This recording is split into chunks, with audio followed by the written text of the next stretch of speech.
In this video, we're going to go over how to set up your controls to work with the draw pose tool.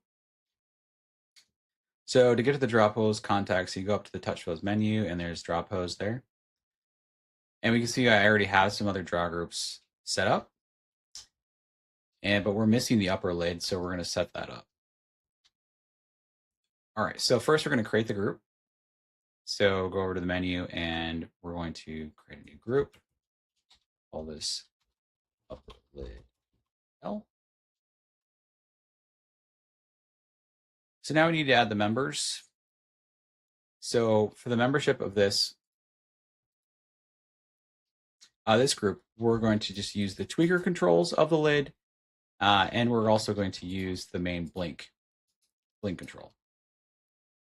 So we want to kind of select them in the order that they're going to be parameterized across the sketch. So when you draw a sketch, it's going to fit the controls in a certain order that you have defined here, because it's going to try to also maintain the relative spacing of those controls.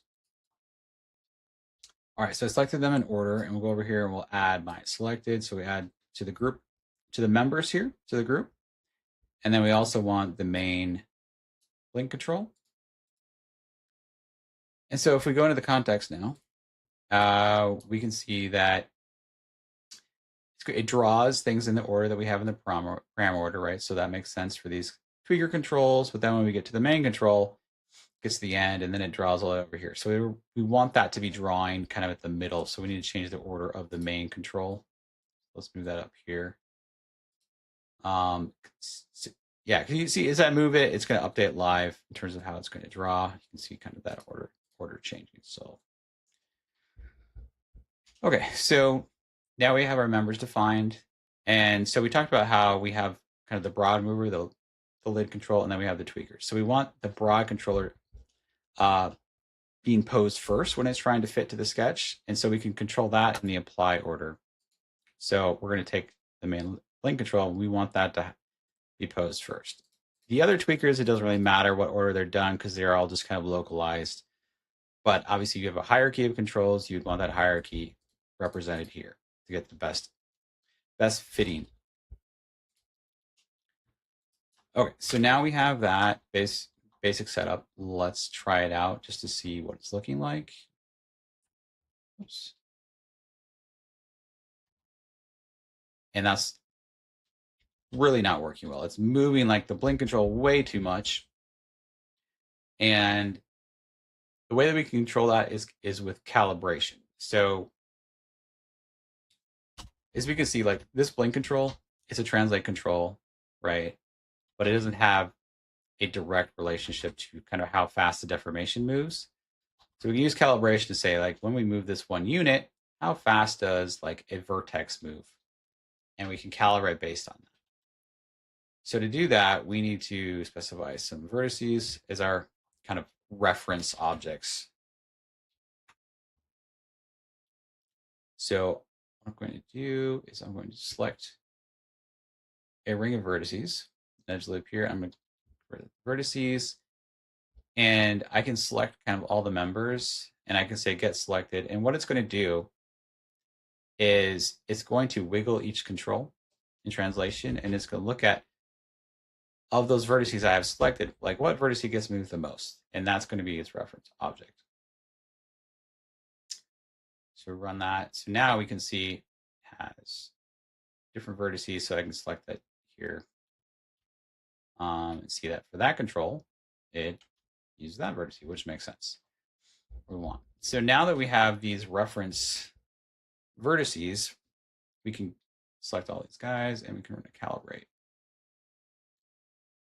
And so now we can see that, like for the tweakers, the rate that the transform is moving and the rate that the vertex is moving is pretty different. So the vertex is moving, only like 60% of how fast the transform is moving. So now that we have that calibrated, and one gotcha is too is if your control kind of moves at different rates depending on where it is, you may need to adjust. Again, you can put these in manually. You don't have to use this auto calibrate. Try to find a sweet spot. But I know for the main lid control, it needs to be calibrated kind of in this area, because if it's at default, it kind of moves at a different rate in that area. So I wanted to calibrate it in this range. Okay, so there's the main blink control, and I'm going to calibrate it. I guess it already kind of calibrated. No, yeah, because I want these values. All right. So zero these things out, go back into the context, and we'll try again. See how it's looking. Okay, so now the main blink we can see is definitely fitting, right? It's coming down the right amount. We're getting a lot of issues with the tweakers. And the reason that is because in this pose, right, the length between these controls is much greater than when we were this new pose, right? Everything's more compressed. And so it's trying to maintain this kind of offset. And when it does that, it's kind of moving things in on X, right? So it's kind of squishing in the controls too much. We don't really want squishing things on X. So the way we can handle that is we can limit which axes the pose pose fit can use. So I'm going to select all members. I'm going to say it can only use TY, kind of only up and down. So let's try it again. There. So now it's pretty much working. And let's do a little bit of variation. And yeah, it's working pretty well now. We can, so if I make this a little bit more extreme, we can see that there is a little bit, like these dots here are not getting quite as close as they could be. And another way that we can help that is by iterations, like it tries to fit it a few times additively. So let's set this to 2, and we'll just kind of draw the same general not the exact same shape. Obviously, we want to make it look like it's trying to fit something a little bit more extreme.